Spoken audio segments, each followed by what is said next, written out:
Our next witness is Mr. Michael Mitchell. Mr. Mitchell Goetze, the President and COO of Goetze Candy Company, Incorporated. Goetze Candy is a fifth-generation family business that manufactures the trademark candy, caramel creams, and cowtails. Mr. Goetze grew up in family business, attending his first trade show when he was 12, and he is testifying on behalf of the National Confectioners Association. So welcome, and appreciate you being here. Thank you, Chairman Graves, Ranking Member Velasquez, and other members of the Small Business Committee for inviting me to testify on behalf of our company as well as our trade association and highlight some of the issues facing our industry and small business today. The Goetze Candy Company is located in Baltimore, Maryland, and I'm certainly honored to be here. The Goetze Candy Company was founded in 1895 by my great-great-grandfather and has been in my family for 5 generations. We have 100 employees and manufacture, as you said, confections under the brand names Caramel Creams and Cowtails. I'm also the chairman of the National Confectioners Association. The association is representing the United States gum, candy, and chocolate industries, of which 85% are small businesses like mine. U.S. confectionery is a $30 billion industry with international sales of well over $1 billion. Industry sales grow by about 3% a year, and international sales grow by about 7%. Industry employs over 70,000 in manufacturing and over 200,000 when we include our suppliers and distributors that support the sale of our products. The confectionery industry is a critical component to the manufacturing in the United States overall. We welcome the opportunity to grow our exports, but 2 key obstacles stand clearly in our way of export growth. First, the input cost of American products that are higher than our foreign competitors, and second, several bureaucratic obstacles and larger public policy issues that add complexity and impede trade. As a small company, it's hard to find the resources to adequately research global markets and execute sales orders.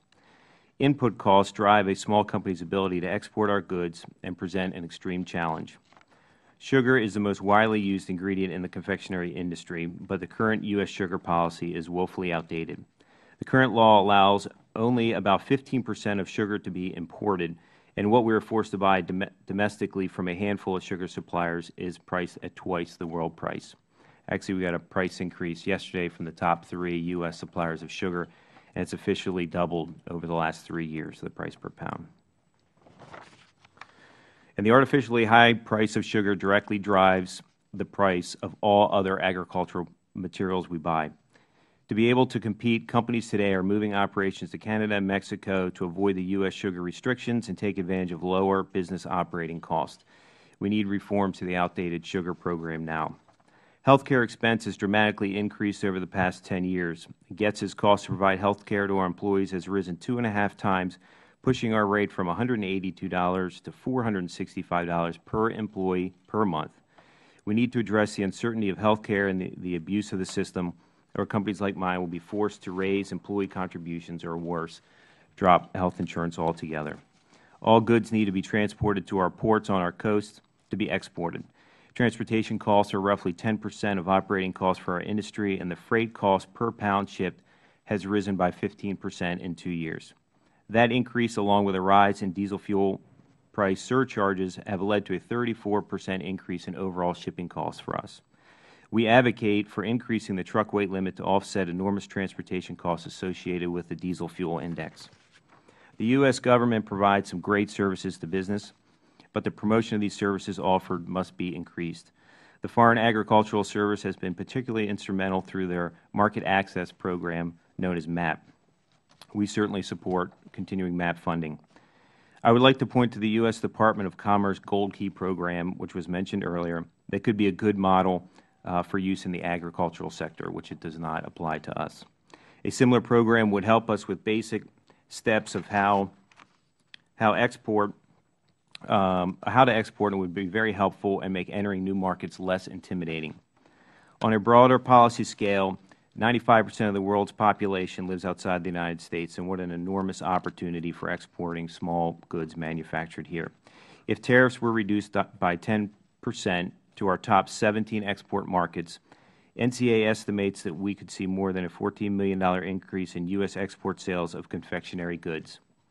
We support the President's National Export Initiative to double U.S. exports, and the most efficient way to do this is through congressional approval and a timely implementation of the pending free trade agreements with Korea, Colombia, and Panama. With free trade agreements in place, we would help lower our input costs, make our products more competitive, which will increase exports and grow jobs. When a product is labeled Made in America, that message resonates around the world.